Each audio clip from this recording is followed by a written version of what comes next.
Saya Bagus Panjadityawan. Dan saya Anindita Arumsari. Selamat datang di Podcast Lebih Pintar. Membuat kamu menjadi lebih pintar. Pernah kepikiran gak sih liburan lama gitu di Australia, tapi sambil bisa kerja juga, jadi bisa nambah uang saku, mungkin malah nabung. Nah, ada program namanya Working Holiday Visa atau WHV Australia. Mungkin ini jawabannya. Kali ini kita mau kupas tuntas nih soal WHV ini, khusus buat Anda WNI yang penasaran. Iya, tepat sekali. Kita udah coba kumpulin info dari berbagai sumber ya. Ada situs resmi pemerintah Australia, Indonesia, terus artikel berita, sampai pengalaman orang langsung, biar Anda dapat gambaran lengkap soal WHV subkelas 462. Nah, ini jenis yang relevan buat WNI. Oke, jadi misi kita hari ini ya, membekali Anda dengan pemahaman mendalam lah. Apa sih WHV itu sebenarnya? Siapa aja yang boleh ikut? Terus syarat-syaratnya, nah ini bakal kita detailin banget. Betul. Terus gimana proses daftarnya?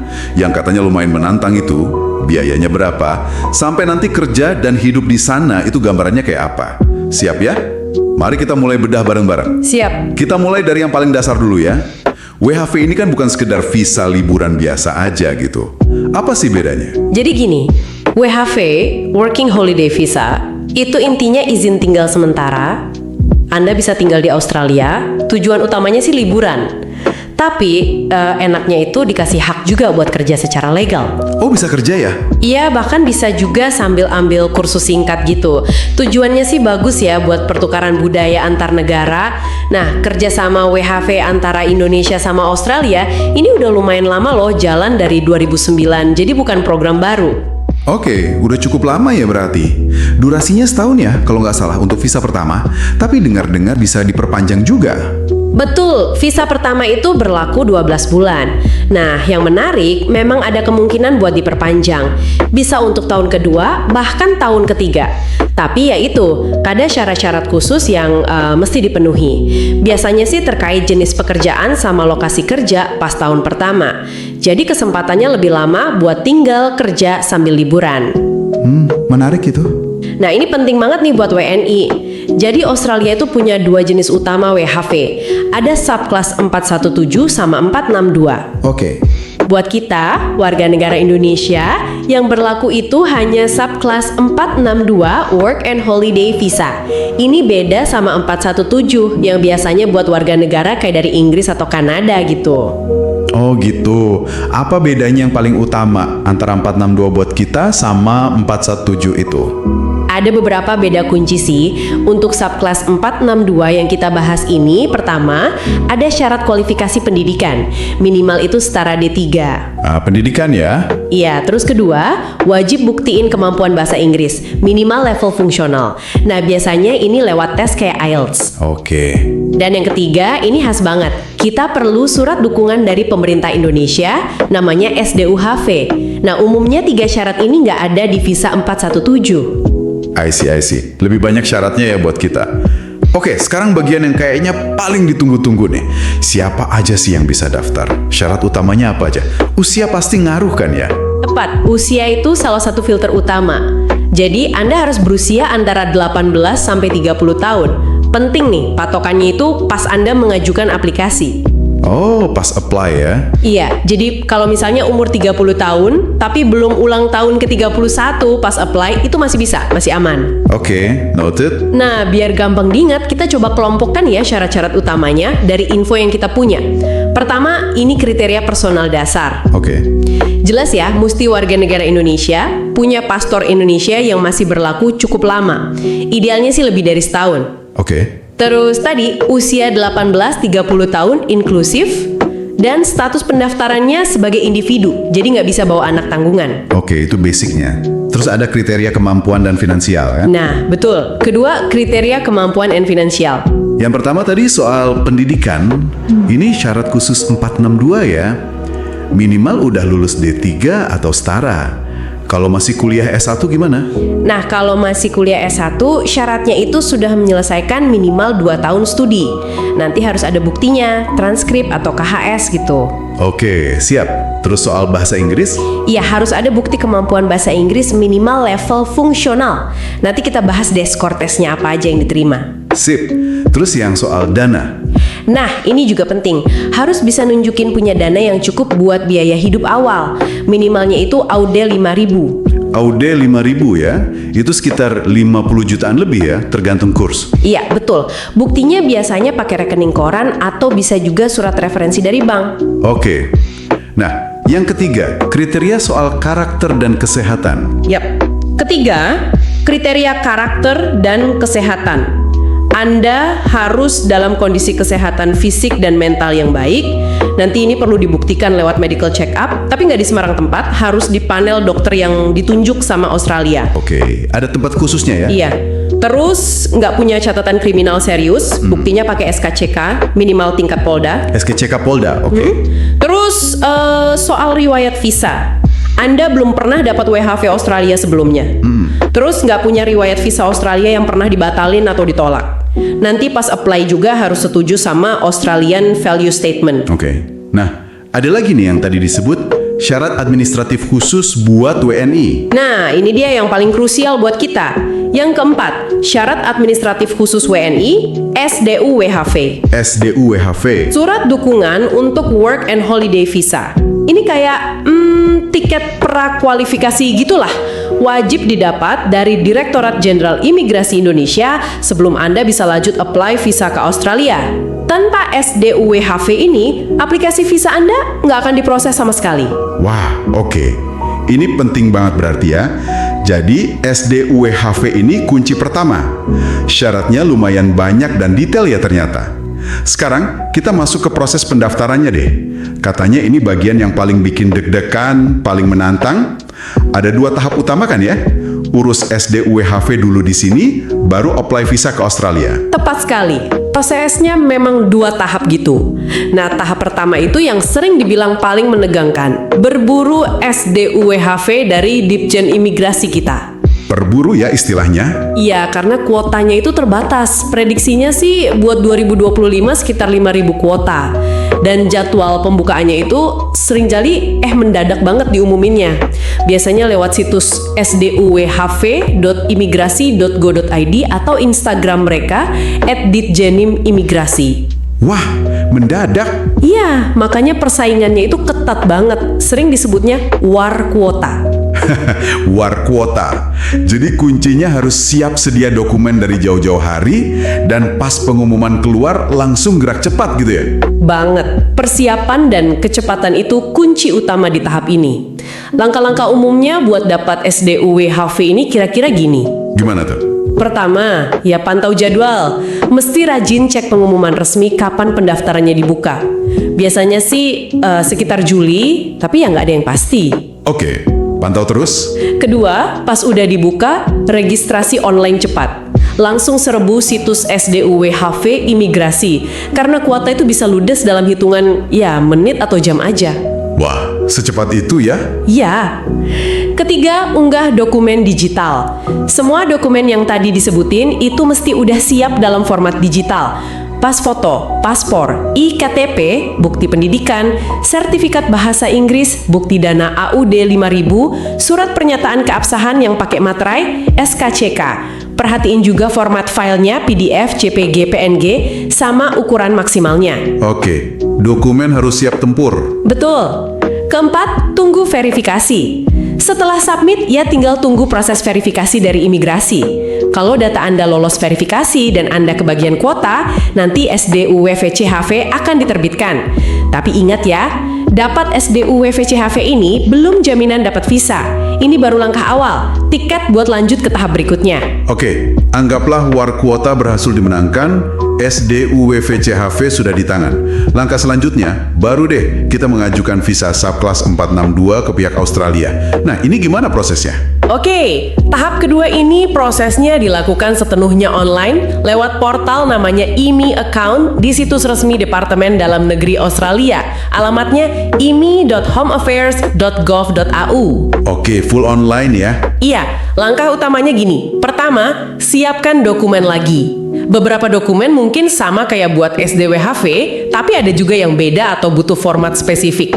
Yang pasti perlu itu paspor, pas foto standar visa Australia, ukurannya beda dikit biasanya, SDWHV yang udah terbit tadi, nah ini, surat referensi bank asli yang ada tanda tangan pejabat bank dan capnya. Ini beda sama rekening koran biasa, mesti minta khusus ke bank. Oh, surat referensi khusus ya? Iya, terus bukti pendidikan lagi, kalau ijazahnya nggak bilingual perlu terjemahan tersumpah, hasil tes bahasa Inggris, akte lahir atau kartu keluarga. Ini juga kalau nggak bilingual perlu terjemahan tersumpah. Lumayan juga ya persiapannya. Kedua, buat atau login ke IMI account. Kalau belum punya, daftar dulu. Kalau udah, tinggal login. Oke. Ketiga, isi formulir aplikasi online. Nah ini, isi semua data dengan benar, lengkap, jangan sampai ada yang salah atau nggak konsisten sama dokumen. Harus teliti ya? Banget. Keempat, bayar biaya visa. Siapin kartu kredit biasanya buat bayar biaya aplikasinya. Untuk 2025, estimasinya sekitar AUD 635. Itu sekitar 6 jutaan rupiah lebih lah. Oke, ada biaya aplikasi visanya. Iya. Kelima, medical check up.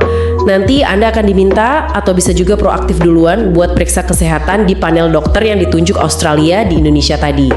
Hasilnya nanti dikirim langsung sama dokternya ke imigrasi Australia. Oke. Kasih di IMI account atau email apakah visa Anda disetujui atau istilahnya granted atau ditolak. Waktu tunggunya ini bervariasi banget, ada yang cepat beberapa minggu, ada juga yang lebih lama. Wah, prosesnya panjang juga ya. Oke. Tadi kita singgung soal syarat kemampuan bahasa Inggris fungsional. Seberapa penting sih ini dan gimana cara buktiinnya? Ini penting banget karena ya Anda kan mau hidup dan kerja di lingkungan yang pakai bahasa Inggris ya. Bukti yang paling umum dipakai dan dikenal itu IELTS, International English Language Testing System. IELTS ya? Iya, nah untuk WHV subclass 462 buat WNI, skor minimal yang dibutuhkan itu rata-rata keseluruhan atau overall band skor 4,5. 4,5 ya? Iya, 4,5. Mungkin ada yang pernah dengar info WHV nggak wajib IELTS? Nah, itu kemungkinan besar merujuk ke visa lain atau mungkin ke subkelas 417 yang buat negara lain gitu. Kalau buat kita WNI subkelas 462, bukti kemampuan bahasa Inggris ini diperlukan dan IELTS 4,5 itu salah satu standarnya. Oke, jadi jelas ya, buat WNI subkelas 462 itu perlu bukti bahasa Inggris, salah satunya IELTS 4,5. Ada tes lain nggak yang diterima selain IELTS? Ada kok beberapa tes lain yang diakui juga sama Australia yang skornya dianggap setara level fungsional, misalnya. Apa aja tuh? Ada TOEFL IBT, itu skor total minimalnya 32. Terus ada PTI Academic, skor total minimal 30. Ada juga Cambridge English, yang C1 Advanced atau K, skor minimalnya 147. Oke, jadi ada beberapa pilihan ya selain IELTS. Nah, yang penting banget dicatat nih, soal masa berlaku hasil tesnya. Nah, iya betul. Hasil tes bahasa Inggris ini cuma berlaku kalau diambil dalam 12 bulan terakhir sebelum Anda mengajukan SDWHV. Bukan sebelum apply visa ke Australia, tapi sebelum apply SDWHV ke imigrasi Indonesia. Oh, patokannya SDWHV ya, jadi nggak bisa tes jauh-jauh hari banyak. Iya, mesti diperhitungkan waktunya. Kalau misalnya skornya belum nyampe, ya banyak juga sih yang saranin ikut kursus persiapan dulu biar lebih mantap. Oke, sip. Nah, sekarang soal biaya. Tadi kan ada syarat bukti dana AUD 5.000 di rekening ya. Tapi itu kan buat bukti pegangan biaya hirup awal, bukan buat bayar proses aplikasinya kan? Betul banget. Dana AUD 5.000 itu istilahnya survival money, uang jaminan hidup di awal. Itu harus utuh di rekening pas nunjukin bukti, bukan buat dipakai bayar biaya-biaya pengurusan. Nah, biaya pengurusannya sendiri apa aja tuh? Mari kita coba rinci perkiraannya. Oke, kita coba breakdown ya estimasi biaya pengurusannya. Ini di luar dana AUD 5.000 tadi. Pertama, biaya aplikasi visa 462 ke Australia ya. Itu sekitar AUD 635 tadi. Kurang lebih 6 jutaan lebih ya. Ini biaya utamanya. Iya, itu yang paling besar biasanya. Terus tes bahasa Inggris, entah IELTS atau yang lain, itu sekitar 3 jutaan lah ya. Oke, 3 juta. Terus medical check up. Medical check up itu kira-kira 1 jutaan. 1 juta. Kalau perlu penerjemahan dokumen tersumpah, kayak ijazah, KK, akta lahir gitu. Nah ini tergantung berapa banyak dokumen yang perlu diterjemahin. Per lembarnya bisa sekitar 100.000 atau lebih. Jadi kalau misalnya ada 4 lembar, ya sekitar 400.000. Oke, terus SKCK? SKCK murah sih, sekitar 30 ribuan aja. Pas foto? Pas foto ya mungkin sekitar 60 ribuan lah ya, tergantung tempat. Oke, jadi kalau di total-total nih, biaya pengurusan di luar tiket pesawat, asuransi kesehatan nanti di sana, dan di luar bukti dana Audi 5000 itu bisa habis kira-kira. Ya, bisa sekitar 10 jutaan atau bahkan lebih ya. Itu belum termasuk kalau Anda perlu bikin paspor baru atau perpanjang. Lumayan juga ya modal awalnya buat ngurus-ngurus aja. Iya, makanya persiapan finansial itu penting. Nah, sedikit tambahan soal bukti dana Audi 5000 tadi. Kalau misalnya dananya nggak di rekening Anda sendiri, tapi pakai rekening orang tua atau wali, itu boleh kok. Oh bisa ya? Bisa, tapi syaratnya mesti dilampirin dokumen pendukung, kayak kartu keluarga buat bukti hubungan, terus KTP orang tua wali, sama yang penting surat pernyataan dari orang tua wali yang pakai materai, isinya menyatakan mereka ngasih dukungan finansial ke Anda. Oke, jadi ada solusinya ya kalau dana di rekening sendiri belum cukup. Sip. Nah, sekarang kita maju lagi nih. Anggaplah semua perjuangan panjang tadi berbuah manis. Aplikasi Visa WHV Subclass 462 Anda disetujui. Granted, selamat. Apa nih langkah selanjutnya pas udah sampai di Australia nanti? Pastinya cari kerja kan ya? Betul. Fase selanjutnya adalah realita di lapangan. Cari kerja. Nah, ini seperti pengalaman yang banyak diceritain, termasuk oleh Claudia von Nasution di blog Genius. Bagian ini butuh usaha mandiri yang ekstra. Gak ada ceritanya pemerintah atau agen bakal nyariin kerja buat Anda. Harus proaktif sendiri ya? Banget. Kemandirian diuji banget di sini. Sumber buat cari kerjanya sih macam-macam ya. Bisa lewat grup-grup komunitas Indonesia di Facebook atau WhatsApp, banyak tuh biasanya. Atau grup Telegram khusus anak WHV. Bisa juga lewat situs lowongan kerja resmi Australia kayak Seek atau Gumtree. Online semua ya? Langsung ke tempat usaha, misalnya ke restoran, kafe, hotel, atau yang paling umum ke perkebunan atau farm. Tinggalin CV di sana. Oh, farm ya. Dengar-dengar banyak teman-teman WNI yang kerjanya di sektor pertanian ya di sana. Iya, betul banget.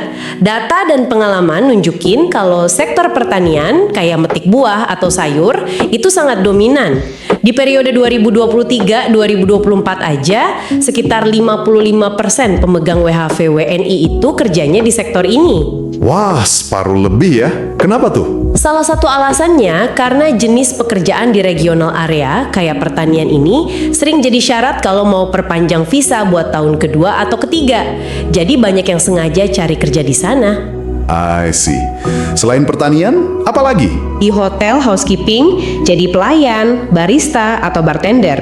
Ada juga sih sebagian kecil di konstruksi, sekitar 2,9%, atau kerja di toko retail. Oke. Ada fakta menarik nih soal jumlah WNI yang dapat WHV.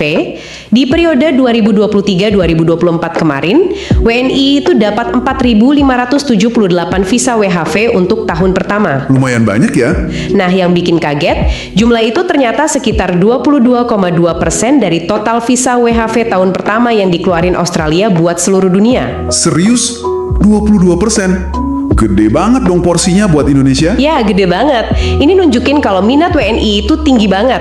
Dan di sisi lain, alokasi kuota dari Australia buat Indonesia itu juga ternyata cukup besar. Ini fakta yang mungkin gak banyak orang tahu. Wow, keren juga ya. Nah, terus soal yang paling ditunggu-tunggu nih, penghasilan. Gimana gambarannya kerja di sana? Gajinya berapa sih? Kalau soal upah, estimasi rata-ratanya itu bisa sekitar AUD 30 per jam. Bisa lebih tinggi tergantung jenis pekerjaan, lokasi, dan pengalaman. AUD 30 per jam? Iya. Nah, batas kerja legal standar di Australia itu kan 38 jam per minggu. Jadi kalau dihitung kasar, potensi pendapatan kotor per minggu bisa di atas AUD 1.100. Kalau dirupiahin, ya belasan juta rupiah per minggu lah ya. Kedengarannya menggiurkan banget kan? Tapi Ada tapinya. Ada asam manisnya gitu ya. pasti realitanya nggak selalu mulus kayak hitungan di atas kertas. Pengalaman banyak orang nunjukin kalau jam kerja itu bisa sangat fluktuatif, naik turun drastis. Oh ya, gimana tuh? Ada masanya low season atau musim sepi. Di masa ini, kerjaan bisa jadi sedikit banget. Mungkin cuma beberapa jam sehari atau beberapa hari seminggu. Nah, pas lagi gini, gaji yang didapat mungkin cuma cukup buat bayar sewa tempat tinggal, rent, sama makan aja. Wah, pas-pasan dong. Iya, tapi ada juga masanya high season atau musim ramai. Pas lagi panen raya misalnya kalau di farm, atau pas musim liburan kalau di hospitality. Nah, di masa ini kerjaan bisa banyak banget, bahkan bisa sampai 50-60 jam seminggu kalau mau ngelembur. Ini saatnya buat nabung sebanyak-banyaknya. Oh gitu. Jadi pinter-pinter ngatur keuangan itu wajib banget ya di sana? Wajib hukumnya, mesti bisa antisipasi pasang surut pendapatan. Oke. Selain soal kerja dan ngatur uang, ada tips penting lain nggak buat teman-teman yang nanti berangkat WHV ke Australia? Ada beberapa hal penting lagi yang perlu diingat. Pertama, begitu sampai di Australia, wajib lapor diri secara online lewat portal Peduli WNI. Ini penting buat pendataan KBRI JKRI.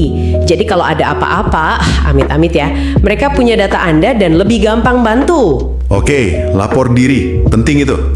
Kedua, selalu waspada sama penipuan tawaran kerja. Banyak banget modusnya. Jangan pernah percaya sama tawaran kerja yang minta bayaran di muka atau yang janjinya terlalu muluk gak masuk akal. Hati-hati ya. Iya. Dan pastikan Anda dibayar sesuai standar upah minimum yang berlaku di Australia. Infonya bisa dicek di situs Fair Work Ombudsman Australia. Jangan mau dibayar di bawah standar. Sip. Ketiga, kalau misalnya Anda ngalamin masalah serius di sana, entah soal kerja, akomodasi, atau apapun, jangan ragu buat hubungi perwakilan RI terdekat. Ada KBRI di Canberra, terus ada KJRI atau konsulat di Sydney, Melbourne, Perth, sama Darwin. Mereka siap bantu WNI. Oke, jangan sungkan minta bantuan ya kalau ada masalah. Sip. Wah, gila sih. Lengkap banget ya pembahasan kita soal seluk-beluk WHV Australia buat WNI ini. Dari A sampai Z kayaknya udah kita bedah. Jelas banget ini kesempatan yang luar biasa ya.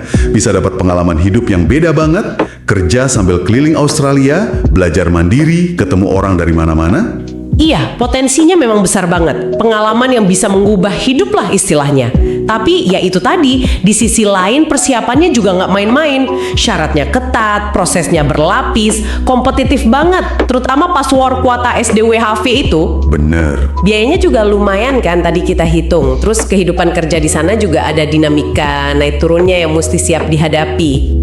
Jadi, kesimpulannya, kunci suksesnya itu ada di riset yang mendalam sama persiapan yang super matang jauh-jauh hari sebelum pendaftaran dibuka. Betul, selalu update info dari sumber-sumber resmi ya.